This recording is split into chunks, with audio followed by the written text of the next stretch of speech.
अच्छी खबर में किंतु की गुंजाइश न रह जाए और बुरी खबर से परंतु सच्चाई ढूंढ कर लाए। ऐसी अच्छी और सच्ची खबरों के साथ आपके साथ मैं हूं नवजोत रंधावा। एक ऐसा शो जहां दिन की बड़ी खबर हम आपको आसान शब्दों में पॉइंट बाय पॉइंट समझाएंगे, यानी बड़ी खबर का अच्छा और सच्चा विश्लेषण। भक्ति का समंदर और आस्था का जन सैलाब आज पुरी समेत देश भर में शुरू हुई जगन्नाथ यात्रा के रंग हम आपके लिए लेकर आए हैं। प्लास्टिक न सिर्फ पर्यावरण बल्कि सेहत के लिए भी हानिकारक है। अच्छी खबर यह है कि आज से सिंगल यूज प्लास्टिक पर बैन लग गया है। इसकी पूरी डिटेल आपको देंगे, साथ ही बताएंगे कि 3 दिन की छुट्टी और 4 दिन के आराम वाला नया कानून क्या है। अच्छी और सच्ची खबरों की शुरुआत आज आस्था के रंग की तस्वीरों के साथ करेंगे। जब बात भगवान जगन्नाथ की रथ यात्रा की होती है, आंखों के सामने पुरी की तस्वीरें तैरने लगती हैं।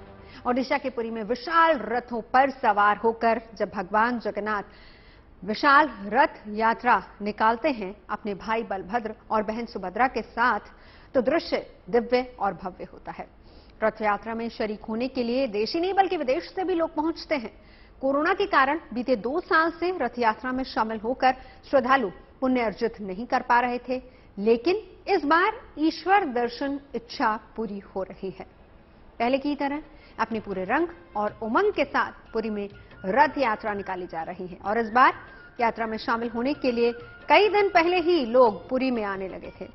सुबह से ही रथ यात्रा से जुड़ी पूजन और विधि विधान शुरू हो चुके थे, जिनके पूरा होने के बाद ही तीनों रथ गुंडिचा मंदिर के लिए रवाना हुए।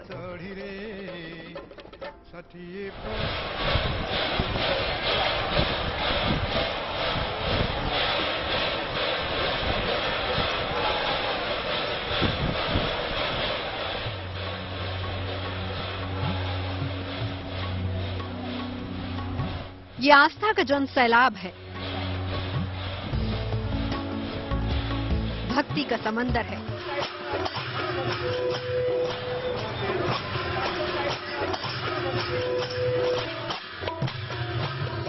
श्रद्धा के विशाल पथ पर भगवान जगन्नाथ की रथ यात्रा का शुभारंभ है।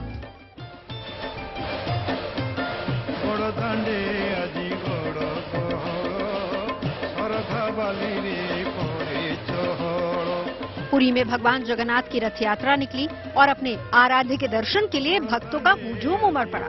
कोरोना की वजह से पिछले 2 साल से भक्त इस यात्रा में शामिल नहीं हो पा रहे थे, लेकिन इस साल जब पुरी में भगवान जगन्नाथ की रथ यात्रा शुरू हुई तो लोगों का जोश देखते ही बनता।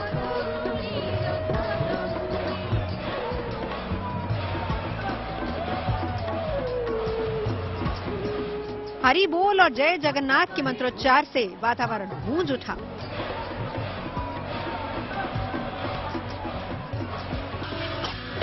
जहां ढोल की आवाज से माहौल और भक्तिमय हो गया।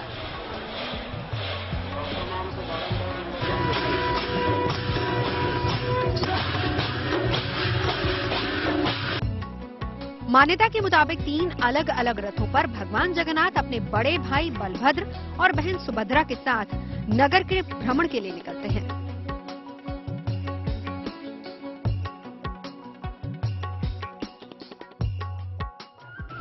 पुरी मंदिर से शुरू होकर ये रथ यात्रा 3 किलोमीटर दूर गुंडीचा मंदिर पहुंची, जिसे भगवान जगन्नाथ की मौसी का घर कहा जाता है।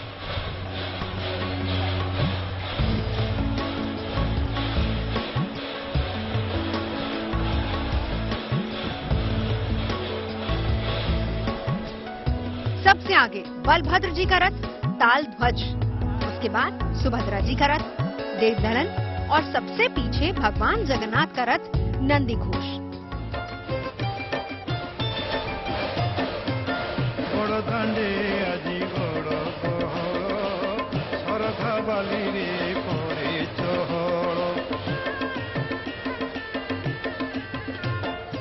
मान्यता है कि गुंडीचा मंदिर में भगवान जगन्नाथ अपने भाई और बहन के साथ 7 दिनों तक ठहरते हैं। इसके बाद अपने मुख्य मंदिर लौटते हैं। ये पूरी यात्रा 10 दिन तक चलती है।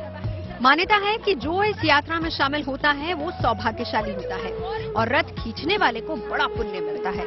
इसीलिए इस यात्रा में शामिल होने के लिए इस साल बड़ी संख्या में लोग जुटे।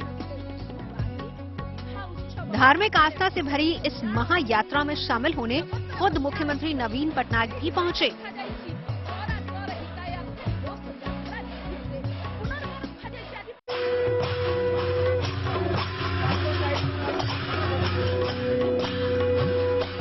पुरी शंकराचार्य निशलानंद सरस्वती ने रथ खींचने की शुरुआत से पहले अपने अपने रथों पर विराजमान तीनों देवताओं की पूजा की। पुजारी गजपति दिव्य सिंह देव ने भगवान बलभद्र, जगन्नाथ और देवी सुभद्रा के तीनों रथों के ऊपर छेरा पन्हा अनुष्ठान किया।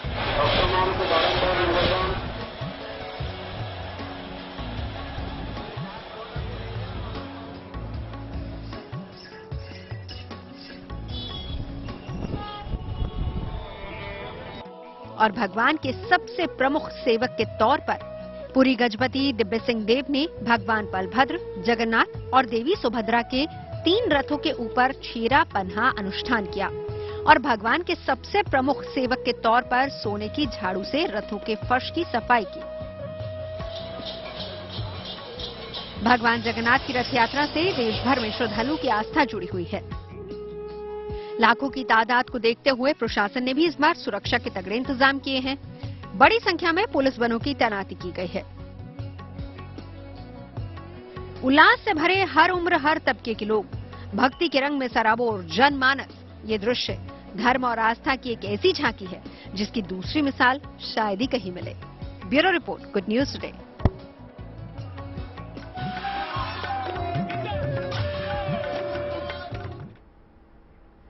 पुरी में भगवान जगन्नाथ की रथ यात्रा से जुड़ी कई कहानियां हैं, कई मान्यताएं हैं।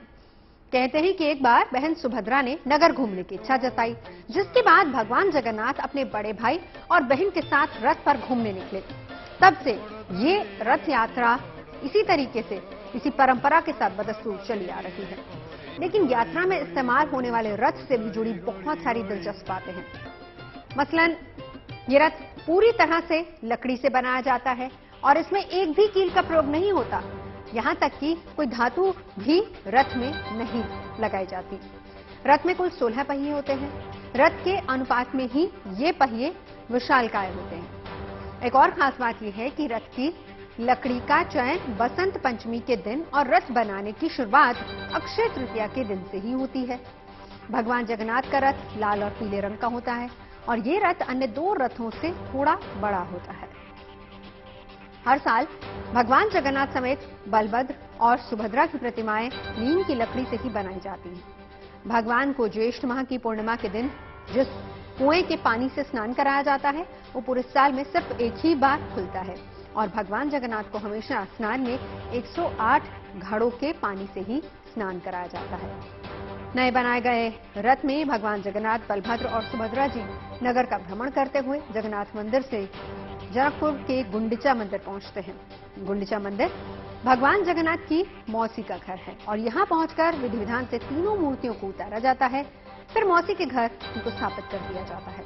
भगवान जगन्नाथ अपनी मौसी के घर 7 दिन तक रहते हैं और फिर 8वें दिन आषाढ़ शुक्ल दशमी पर रथों की वापसी होती है और उसे बहुड़ा यात्रा कहा जाता है। जगन्नाथ मंदिर पहुंचने के बाद वैदिक मंत्रोच्चार के बीच देव विग्रहों को पुनः प्रतिष्ठित कर दिया जाता है। एक और दिलचस्प बात, जगन्नाथ मंदिर ही एक अकेला ऐसा मंदिर है जहां का प्रसाद महाप्रसाद कहलाता है। यहां महाप्रसाद जगन्नाथ मंदिर में आज भी पुराने तौर तरीकों से ही मंदिर की रसोई में बनता आ रहा है और ऐसी मान्यता है कि जगन्नाथ मंदिर की रसोई दुनिया की सबसे बड़ी रसोई है। महाप्रसाद को पकाने में सिर्फ लकड़ी और मिट्टी के बर्तनों का ही इस्तेमाल होता है। मंदिर में बनने वाला महाप्रसाद कभी भी लोगों को कम नहीं पड़ता है। पुरी की जगन्नाथ यात्रा का अपना अलग धार्मिक महत्व है। हालांकि देश के दूसरे हिस्सों में भी रथ यात्रा निकाली जाती है। ओडिशा के भुवनेश्वर में भी आज रथ यात्रा निकाली गई और इसके अलावा गुजरात के अहमदाबाद और वडोदरा में भी धूमधाम से रथ यात्रा निकाली गई। यूपी के वाराणसी में भी रथ यात्रा निकलती है। झारखंड के धनबाद में भी रथ यात्रा का आयोजन होता है। शहर अलग अलग हैं, लेकिन सभी जगहों पर एक जैसा ही उल्लास है। एक ही भक्ति भाव नजर आया और ऐसा लगा मानो भगवान जगन्नाथ ने पूरे देश को भक्ति के एक ही सूत्र में पिरो दिया।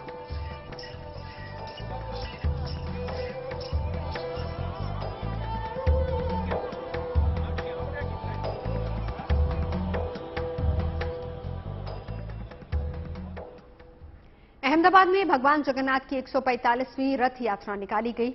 इस दौरान गृह मंत्री अमित शाह भगवान जगन्नाथ की मंगला आरती में शामिल हुए। राज्य के अलग अलग हिस्सों में बड़ी संख्या में लोग यहां पर पहुंचे थे और इस मंगला आरती का हिस्सा भी बने।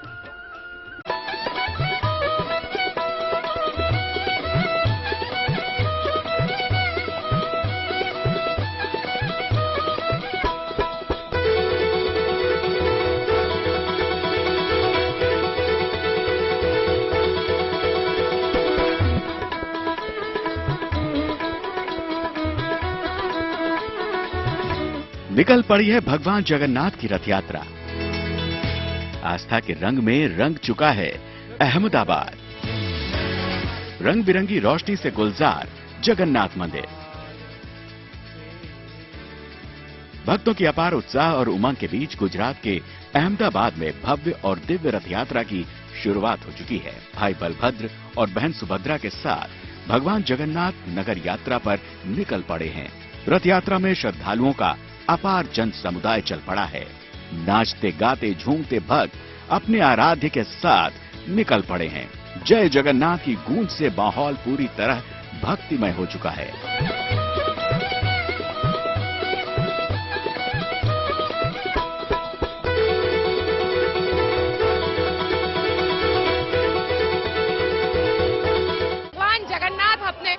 बहन सुभद्रा और भाई बलभद्र के साथ अहमदाबाद के रास्ते पे अब आपको दिखाई देते हैं। ये आप देख सकते हैं कि भगवान के जो रथ है वो अब मंदिर से बाहर आ चुके हैं और भगवान अपनी नगर यात्रा पे निकल चुके हैं।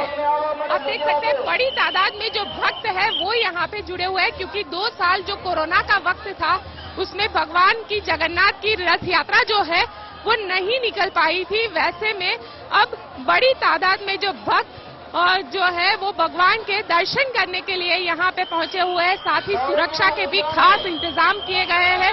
टोटल 25,000 से ज्यादा सुरक्षा कर्मी जो है उन्हें तैनात किया गया है। इसके अलावा अगर जो बात की जाए अहमदाबाद के जब भगवान जगन्नाथ की रथ यात्रा की, तो इसी तरीके के जो ट्रक है वो ट्रक यहाँ पे रहते हैं और इस ट्रक में अलग अलग भगवान की झांकियां रहती है जो पूरा दिन भगवान जगन्नाथ के सबसे पहले आगे रहते हैं।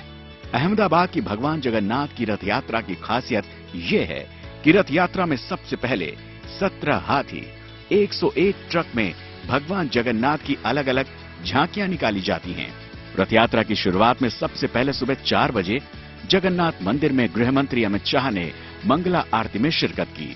पूरे भक्ति भाव से अमित शाह ने भगवान की आराधना की। इस मौके पर अमित शाह के साथ उनका पूरा परिवार भगवान के दरबार में मौजूद था। भगवान की आंखों पर बांधी गई पट्टी को मंगला आरती के बाद खोला गया। इस खास मौके पर जगन्नाथ मंदिर को बेहद खूबसूरती से सजाया संवारा गया। शाम को रंग बिरंगी रोशनी में मंदिर का आकर्षण देखते ही बन रहा है। रोशनी में नहाया पूरा मंदिर परिसर एक अलग ही अलौकिक नजारा दिखा रहा है। मंगला आरती के बाद रथ यात्रा निकालने की प्रक्रिया शुरू हुई। अहमदाबाद में परंपरागत तौर पर मुख्यमंत्री भगवान के रथ में सोने की झाड़ू से झाड़ू लगाकर रथ यात्रा का शुभारंभ करते हैं। फिर वो रथ को भी खींचते हैं। परंपरा को निभाते हुए मुख्यमंत्री भूपेंद्र पटेल ने सबसे पहले सोने के झाड़ू से रथ के अंदर झाड़ू लगाया, फिर खुद रथ को खींचकर रथ यात्रा की शुरुआत की। हालांकि भूपेंद्र पटेल के कोरोना पॉजिटिव होने से उनके रथ यात्रा में शामिल होने पर संदेह था, लेकिन कल रात उनकी रिपोर्ट निगेटिव आने के बाद उन्होंने तयशुदा परंपरा के मुताबिक पहिंद विधि से रथ यात्रा की शुरुआत की। जगन्नाथ मंदिर से शुरू हुई रथ यात्रा सरसपुर इलाके तक जाएगी। इसे भगवान के मामा का घर कहते हैं। यहाँ भक्तों को प्रसाद वितरण किया जाएगा। माना जाता है कि यहाँ 2 लाख से ज्यादा लोग भगवान के प्रसाद के तौर पर भोजन ग्रहण करते हैं। इसके बाद पुराने अहमदाबाद के प्रेम दरवाजा से होती हुई यात्रा शाम को मंदिर में वापस लौट आती है।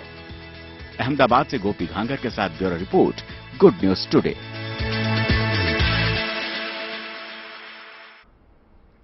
आस्था के रंग अनूठे होते हैं। अपनी श्रद्धा और आस्था को प्रकट करने का तरीका भी लोगों का अलग अलग ही होता है।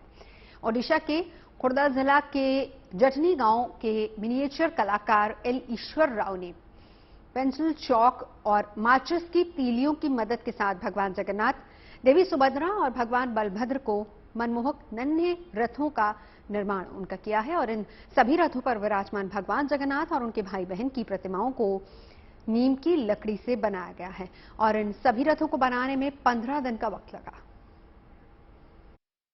हर साल जगन्नाथ जी की रथ यात्रा पे हम लोग पूरी बीच पे सैंड स्कल्पचर क्रिएट करते हैं। 2016 में यहाँ पर पूरी बीच में हम लोगों ने 100 सैंड चैरियट क्रिएट किए थे, जो Limca book of world records में प्लेसमेंट हुआ था।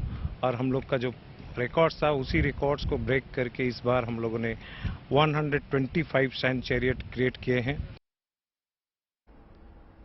और इसी तरीके से मशहूर सैंड आर्टिस्ट सुदर्शन पटनायक ने भी अपने तरीके से भगवान जगन्नाथ की रथ यात्रा को सेलिब्रेट किया है। सुदर्शन पटनायक ने पुरी में ही समुद्र के किनारे रेत से भगवान जगन्नाथ की प्रतिमा और रथ बनाकर अपनी भक्ति का इजहार किया और इसके साथ ही उन्होंने एक नया रिकॉर्ड भी बनाया है।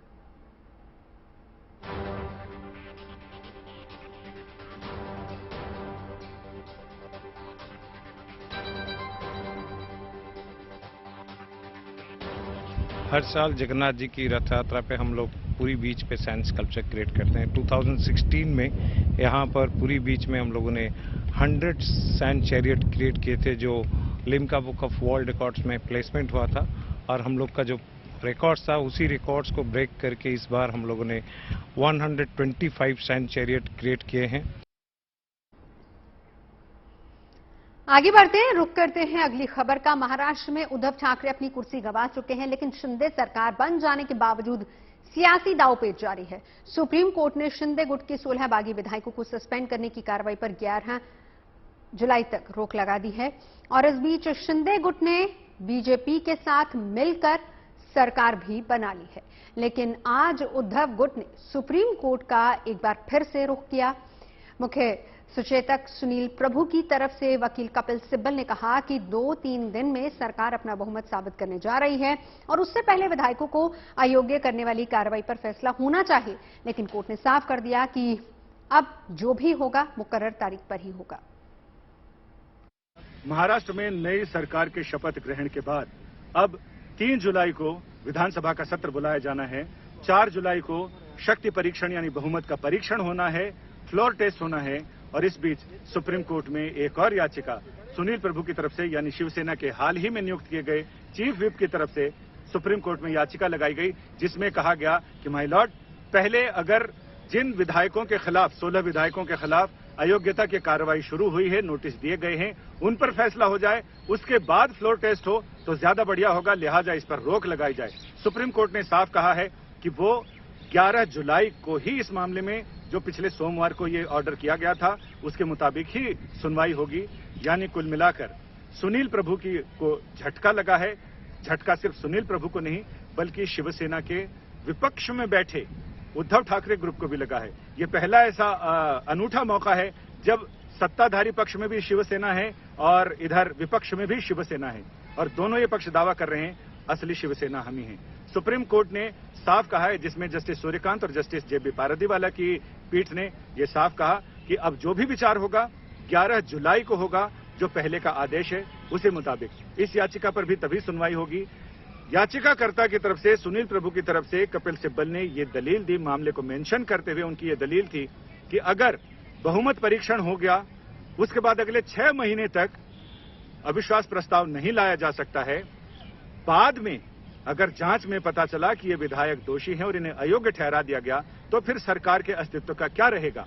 इस पर सुप्रीम कोर्ट ने कहा कि हमारी आंखें खुली हैं, हम सारी चीजों पर निगाह है, लेकिन मामले की सुनवाई 11 जुलाई को ही होगी, जो हमने पहले कहा था। उसी समय आपकी इस याचिका को भी सुनेंगे।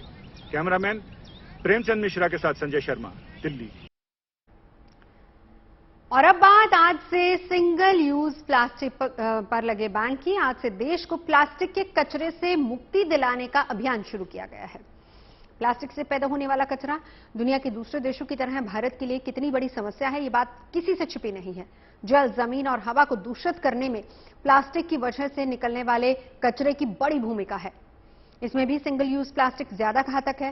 सिंगल यूज प्लास्टिक का मतलब प्लास्टिक से बनी ऐसी चीजें जिसका सिर्फ एक ही बार इस्तेमाल हो सकता है और रिसाइकिल यानी दोबारा इस्तेमाल नहीं होने की स्थिति में हम खुले में इसको फेंक देते हैं, जिसकी वजह से मिट्टी की प्रोडक्टिविटी यानी कि उर्वरता घट जाती है। लेकिन फिर भी देश की एक बड़ी आबादी सिंगल यूज प्लास्टिक से हो रहे प्रदूषण से के नुकसान को गंभीरता से नहीं ले रही और यही वजह है कि केंद्र सरकार ने सिंगल यूज प्लास्टिक के इस्तेमाल पर रोक लगा दी है।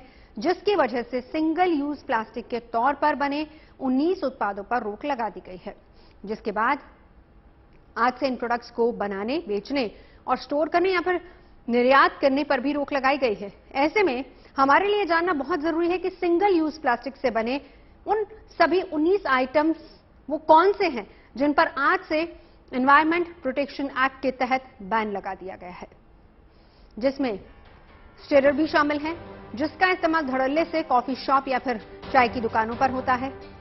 11 माइक्रोन से कम के प्लास्टिक या फिर पीवीसी बैनर भी अब नहीं दिखेंगे, इनके बनाने पर भी रोक लगा दी गई है। अगर आप सिगरेट पीने का शौक रखते हैं तो हो सकता है कि कुछ दिनों तक आपको अपनी तलब को नजरअंदाज करना पड़े, क्योंकि सरकार ने सिगरेट के पैकेट पर भी रोक लगा दी है। प्लास्टिक से बने इनविटेशन कार्ड्स भी अब इस्तेमाल नहीं किए जा सकते हैं। पर्व त्योहार के दौरान जब मिठाई खरीदने आप जाते हैं, दुकानदार आपको मिठाई के डिब्बों में मिठाई पैक करके देता है और उसके ऊपर एक रैपिंग फिल्म भी लगी होती है, लेकिन अब ऐसा नहीं होगा। केंद्र सरकार ने मिठाई के डिब्बों को प्लास्टिक से रैप या फिर पैक करने पर रोक लगा दी है। प्लास्टिक से बने ट्रे, स्ट्रॉ, चाकू, चम्मच, कांटे, कटलरी, गिलास, कप, प्लास्टिक की प्लेट के इस्तेमाल पर भी प्रतिबंध लगा दिया गया है। इसके अलावा प्लास्टिक से बनी आइसक्रीम स्टिक्स, कैंडी स्टिक्स का इस्तेमाल भी नहीं हो पाएगा। यही नहीं, आमतौर पर ट्रैफिक सिग्नल्स पर मिल जाने वाला प्लास्टिक का झंडा भी अब बैन कर दिया गया है। गुब्बारों को पकड़ने के लिए जिस स्टिक का इस्तेमाल होता है वो भी प्लास्टिक की होती है और उसको भी बैन किया गया है। इसी तरीके से कान साफ करने के लिए इस्तेमाल किए जाने वाले ईयरबड्स भी बैन कर दिए गए हैं, जिसकी वजह से प्लास्टिक स्टिक वाले ईयरबड्स पर अब पाबंदी लगाई गई है। यानी एनवायरमेंट प्रोटेक्शन एक्ट के तहत इन चीजों पर पूरी तरह से पाबंदी है। केंद्र सरकार के पर्यावरण मंत्रालय की तरफ से इन चीजों के मैन्युफैक्चरर्स, स्टॉकिस्ट या सप्लायर्स या फिर डिस्ट्रीब्यूटर्स को सख्त निर्देश दिया गया है। सरकार के नए नियमों के उल्लंघन पर संस्थानों को बंद कर दिया जाएगा। सरकार की तरफ से ये सख्ती सिर्फ इन उत्पादों को बनाने या फिर बेचने के खिलाफ ही नहीं है, बल्कि आज के बाद इनका इस्तेमाल जारी रखने वाले लोगों के खिलाफ भी कार्रवाई होगी। जिन चीजों पर आज से रोक है, उनका इस्तेमाल करने पर जुर्माने और सजा का प्रावधान भी है। केंद्रीय प्रदूषण नियंत्रण बोर्ड के मुताबिक अगर किसी घर से सिंगल यूज प्लास्टिक का कचरा निकलता है तो वहां रहने वालों से 500 रुपए का जुर्माना वसूला जाएगा। इसके अलावा अगर कोई भी बैन किए गए 19 आइटम्स में से किसी एक चीज का भी इस्तेमाल करता है तो एनवायरमेंट प्रोटेक्शन एक्ट के धारा 15 के तहत उसे 7 साल तक की कैद और 1 लाख रुपए तक का जुर्माना भरना होगा। वहीं कोई संस्थान या फिर कंपनी सिंगल यूज प्लास्टिक कचरा फैलाती है तो उसे 5,000 रुपए तक का जुर्माना उससे वसूला जाएगा। सिंगल यूज प्लास्टिक का इस्तेमाल करने वालों से जुर्माना वसूलने का काम राज्यों के प्रदूषण नियंत्रण बोर्ड और पोल्यूशन कंट्रोल कमेटी करेगी। सरकार की तरफ से सिंगल यूज प्लास्टिक के खिलाफ इसलिए सख्ती बरती जा रही है क्योंकि इसे आसानी से डिस्पोज नहीं किया जा सकता और साथ ही इन्हें रिसाइकिल भी नहीं किया जा सकता। और यही वजह है कि प्रदूषण को बढ़ाने में सिंगल यूज प्लास्टिक की अहम भूमिका होती है, क्योंकि वो 100 माइक्रोन से कम मोटाई से बनाया जाता है, जो पर्यावरण के लिए सबसे ज्यादा घातक है। इस बात से अब इनकार नहीं कर सकते हैं कि प्लास्टिक के उत्पादों को बनाना और खरीदना बेहद सस्ता और आसान है और यही वजह रही है कि प्लास्टिक की थैलियों का चलन भी तेजी से बढ़ा। दशकों से उनका इस्तेमाल होता आ रहा है। खाद्य पदार्थ यानी कि खाने पीने की चीजों को भी एक जगह से दूसरी जगह ले जाने के लिए इन्हीं का इस्तेमाल होता है और यही वजह रही कि उत्पादों की पैकेजिंग के लिए भी इनका इस्तेमाल धड़ल्ले से होने लगा। इस बीच सिंगल यूज प्लास्टिक का भी चलन तेजी से बढ़ा है और उसी का नतीजा ये है कि भारत में हर साल हर तरीके के प्लास्टिक से जुड़ा करीब 95 लाख किलो कचरा पैदा होता है, जिसमें से सिर्फ 60% को ही नगर निगम या फिर कूड़ा बीनने वाले लोगों की तरफ से इकट्ठा किया जाता है। बाकी बचा 40% प्लास्टिक का कचरा देश की नदियों में मिल जाता है। वहीं केंद्रीय प्रदूषण नियंत्रण बोर्ड की अगर माने तो भारत में हर साल 2,40,000 टन सिंगल यूज प्लास्टिक पैदा होता है, जिसका मतलब यह हुआ कि देश के हर नागरिक हर साल 18 ग्राम सिंगल यूज प्लास्टिक कचरा पैदा करते हैं, जिसकी वजह से पर्यावरण को काफी नुकसान पहुंच रहा है। 2017 में फिकी यानी federation of Indian chambers of commerce and industry की एक रिपोर्ट आई थी और इस रिपोर्ट में यह बताया गया था कि एक भारतीय हर साल 11 किलो प्लास्टिक का इस्तेमाल करता है, जिसकी रिसाइकलिंग आसानी से संभव नहीं होती, क्योंकि अगर प्लास्टिक या उससे बनने वाले उत्पादों को जलाया जाए तो उससे जहरीली गैस निकलती है। वहीं मिट्टी में अगर दबाया जाए तो जमीन की प्रोडक्टिविटी पर इसका असर पड़ता है। प्लास्टिक के टुकड़े पर्यावरण में जहरीले रसायन भी छोड़ते हैं, जो इंसानों के साथ साथ जानवरों के लिए भी खतरनाक है। और इसके अलावा प्लास्टिक का कचरा बारिश के पानी को भी जमीन के नीचे जाने से रोकता है, जिससे हर साल ग्राउंड वाटर लेवल में कमी आती है। यही वजह है कि सरकार ने सबसे पहले सिंगल यूज प्लास्टिक के उत्पादों पर ही बैन लगा दिया, जो सिर्फ एक शुरुआत है। आगे प्लास्टिक के इस्तेमाल के खिलाफ और गंभीर कदम उठाए जा सकते हैं, जिससे हम प्लास्टिक वेस्ट जनरेशन के आंकड़ों में भी कमी ला सकते हैं। हालांकि यह तभी संभव होगा जब सिंगल यूज प्लास्टिक बैन को लेकर आम लोगों में जागरूकता आएगी और इसकी जगह उनके पास दूसरे विकल्प उपलब्ध होंगे। आइए हम सुनते हैं पर्यावरणविद सतीश सिन्हा इसको लेकर क्या कहते हैं।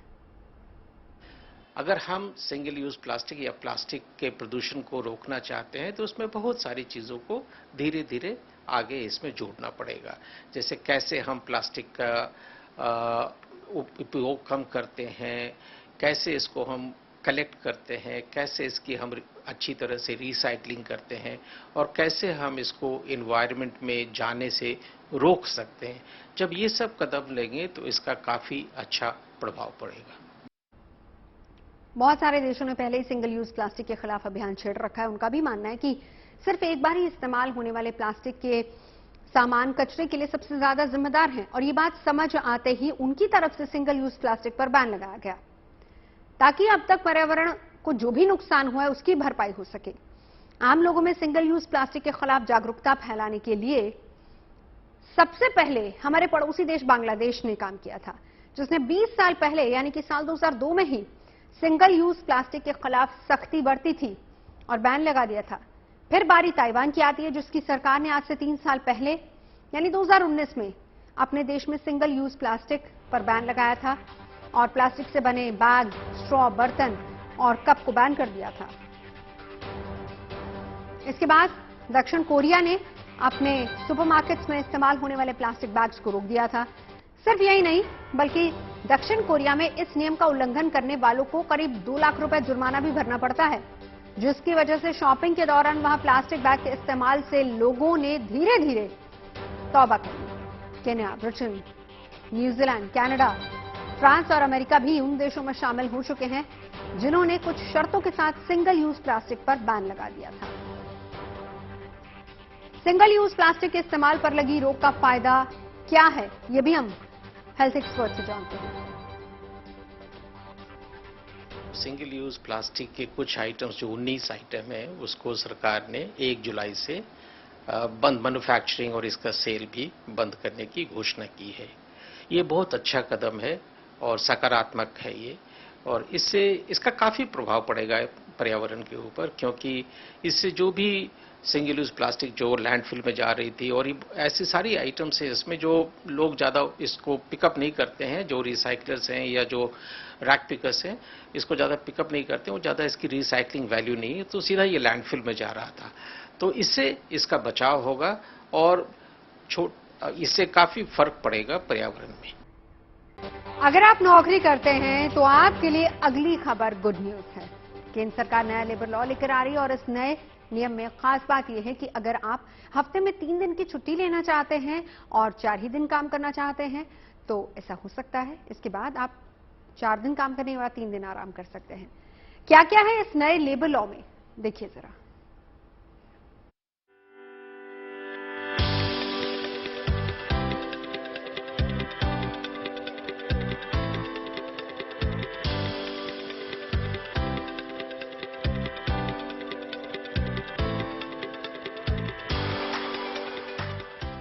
सप्ताह में 4 दिन काम और 3 दिन आराम।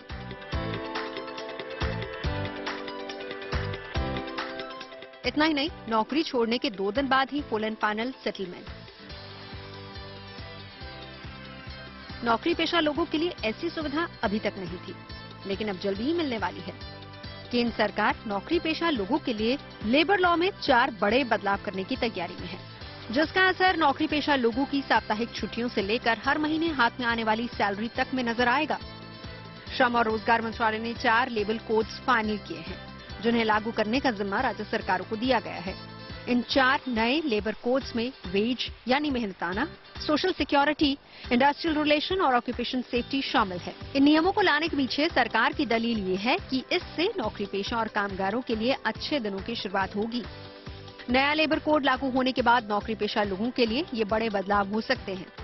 सबसे पहला ये है कि हफ्ते में वर्किंग डे को घटाकर 4 दिन किया जा सकता है, जिसके बाद 3 वीकली ऑफ मिल सकते हैं। 3 दिन का वीकली ऑफ लेने का मतलब ये है कि वर्किंग डे के दौरान आपको 12 घंटे काम करना होगा और सबसे बड़ी बात 180 दिन काम करने के बाद ही आप छुट्टी लेने के लिए योग्य हो सकते हैं। बची हुई छुट्टियों को साल के अंत में कैश करवाया जा सकता है। 4 दिन काम और 3 दिन आराम के अलावा भी सरकार ने लेबर लॉ में कई बदलाव किए हैं, जिससे काम के घंटे से लेकर पीएफ में भागीदारी, बेसिक सैलरी जैसी कई जरूरी चीजें शामिल हैं। इन नियमों से सैलरी से लेकर सोशल सिक्योरिटी में सुधार होने की संभावना जताई जा रही है। नए लेबर लॉ के मुताबिक सैलरी में बेसिक सैलरी का हिस्सा 50% तक हो जाएगा। सैलरी की बात ही बचे 50% में अलाउंस होंगे। हालांकि इससे टेक होम सैलरी कम हो जाएगी। बेसिक सैलरी में बढ़ोतरी होगी तो पीएफ कंट्रीब्यूशन बढ़ जाएगा। पीएफ के अलावा ग्रेच्युटी में भी बढ़ोतरी होगी। नौकरी छोड़ने या निकाले जाने की स्थिति में कर्मचारियों का फुल एंड फाइनल सेटलमेंट 2 दिन के भीतर ही हो जाएगा। रिटायरमेंट के वक्त कर्मचारी को मोटी रकम मिलेगी। सरकार ने लेबर लॉस जो कि बहुत ही नंबर्स में अधिक थे, पेचीदे थे, उनको सरल बनाने के लिए उनको 4 श्रेणियों में डिफाइन किया। एक पहला है रिगार्डिंग वेजेस, दूसरा है इंडस्ट्रियल रिलेशन किस प्रकार से होने चाहिए, तीसरा है सोशल सिक्योरिटी कि आपकी रिटायरमेंट के बाद क्या आपकी सोशल सिक्योरिटी के बेनिफिट होंगे, और चौथा है वर्किंग कंडीशन, आपकी हेल्थ और हेल्थ हैजार्ड्स काम के दौरान किस प्रकार से होने चाहिए। इन 4 कैटेगरीज में लेबर लॉस को अलग अलग से कैटेगराइज किया गया। यानी नया लेबर कोड आपकी salary, working hours, PF, annual leave, paid leave में बदलाव लाने वाला है। नए नियम का ज्यादा फायदा प्राइवेट सेक्टर में काम करने वाले लोगों को हो सकता है। सरकार का अनुमान है कि इस कोड के लागू होने से देश के 50 करोड़ कामगारों को समय पर और निश्चित मजदूरी मिलेगी। Bureau report, good news today.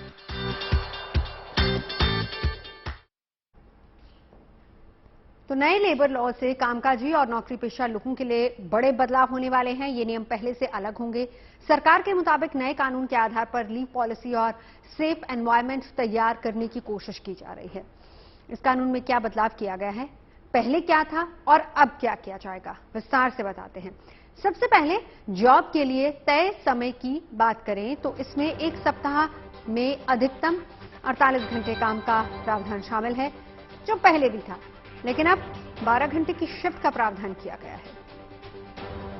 यानी अगर आप 12 दिन काम करते हैं तो आपको केवल सप्ताह में 4 दिन ही, 12 घंटे अगर आप काम करते हैं तो सप्ताह में केवल 4 दिन ही काम करना होगा, बाकी 3 दिन आप छुट्टी ले सकते हैं। हालांकि फिलहाल सप्ताह में 5 दिन का काम करने का नियम है।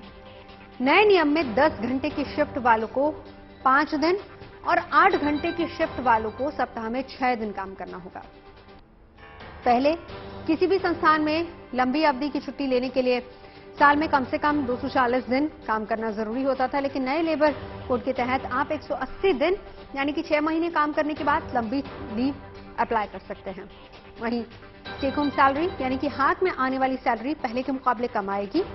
सरकार ने नए नियम में प्रावधान किया है कि किसी भी कर्मचारी की बेसिक सैलरी उसकी टोटल सैलरी यानी कि सीटीसी का 50% या फिर उससे ज्यादा होना चाहिए।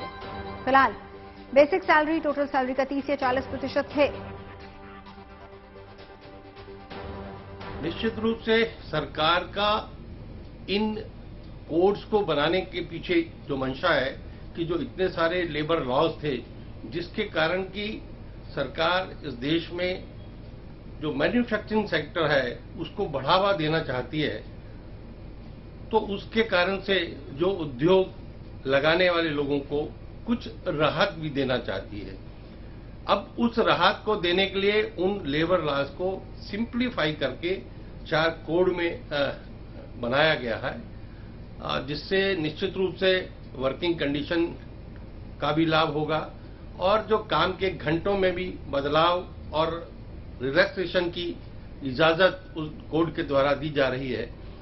तो निश्चित रूप से जो उत्पादन है, जो प्रोडक्टिविटी है, उसका ऊपर लाभ जरूर होगा। प्रोडक्टिविटी बढ़ाने पर उसका लाभ होगा, लेकिन सरकार को ध्यान रखना चाहिए कि किसी भी प्रकार से उद्योगपति जो है वो कर्मचारियों का शोषण ना कर सके। सप्ताह में 4 दिन काम और 3 दिन की छुट्टी का ये नियम किसी भी कर्मचारी को बाध्य नहीं कर सकता है कि वो नए कानून के तहत ही काम करे। अब ये आपकी इच्छा है कि आप इस नियम के तहत काम करना चाहते हैं या फिर नहीं। ऐसे में डॉक्टर मनोज की हफ्ते में 4 दिन काम करने पर राय क्या है वो जानते हैं। अगर आप रोजाना 12 घंटे काम करते हैं तो आप जरूरत से ज्यादा काम कर रहे हैं, क्योंकि अगर आप देखेंगे जो भी रिकमेंडेड वर्किंग आवर्स है वो 48 आवर्स इन ए वीक है। तो आप जब ज्यादा काम करते हैं तो इसके मानसिक और शारीरिक दुष्प्रभाव पड़ते हैं। आप अगर शारीरिक रूप में देखें तो लैंसेट में पब्लिश डेटा है कि अगर आप 70 घंटे पर वीक से ज्यादा काम करते हैं तो आपकी जो संभावना है कॉर्नरी आर्टरी डिजीज या हार्ट डिजीज की वो 41% बढ़ जाती है।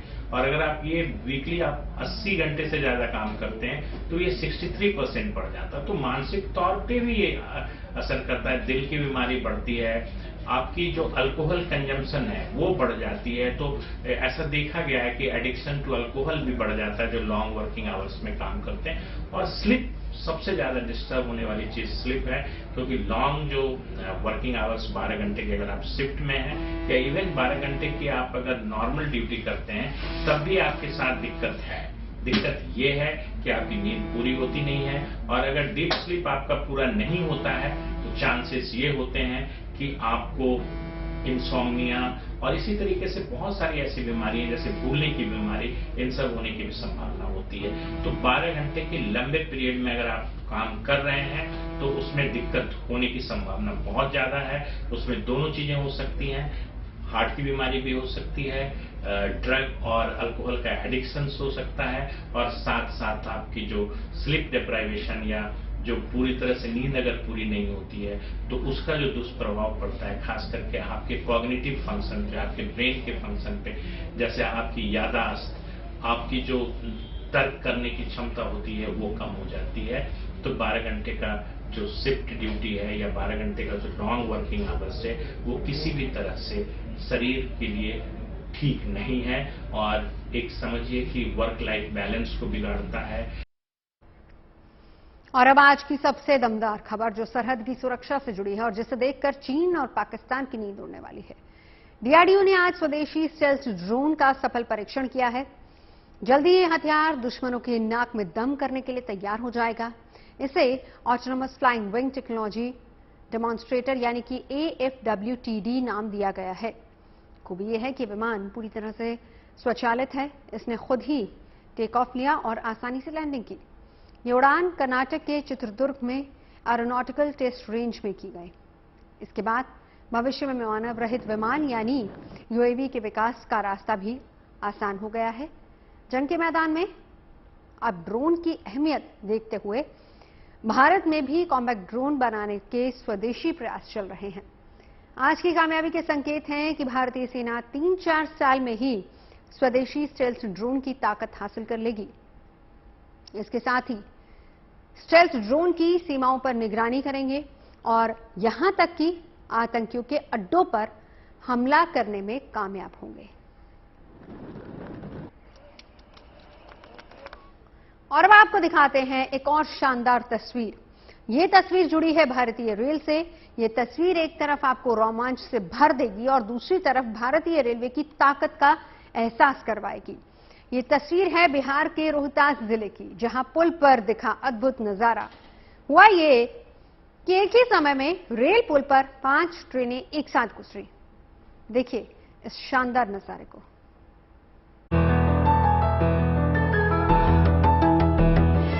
पुल पर एक साथ 5 ट्रेनों का गुजरना, इस लम्हे का कैमरे में कैद हो जाना, ये तस्वीरें रोमांच से भर देने वाली हैं। ये तस्वीरें भारतीय रेल की ताकत को दिखाती हैं।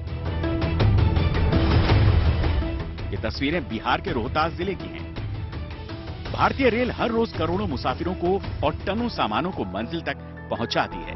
भारतीय रेल हिंदुस्तान का पहिया है और जो पूरे देश को गति देता है। उसी भारतीय रेल की क्षमता और ताकत की एक अनूठी तस्वीर बिहार के रोहतास जिले में दिखाई दी। ये तस्वीरें बिहार के रोहतास जिले ने डेहरी ऑन-सोन ब्रिज की हैं। जब एक साथ 5 ट्रेनें ब्रिज से गुजरी तो सब हैरान रह गए। समन्वय और संयोजन का अनूठा नजारा देखने को मिला।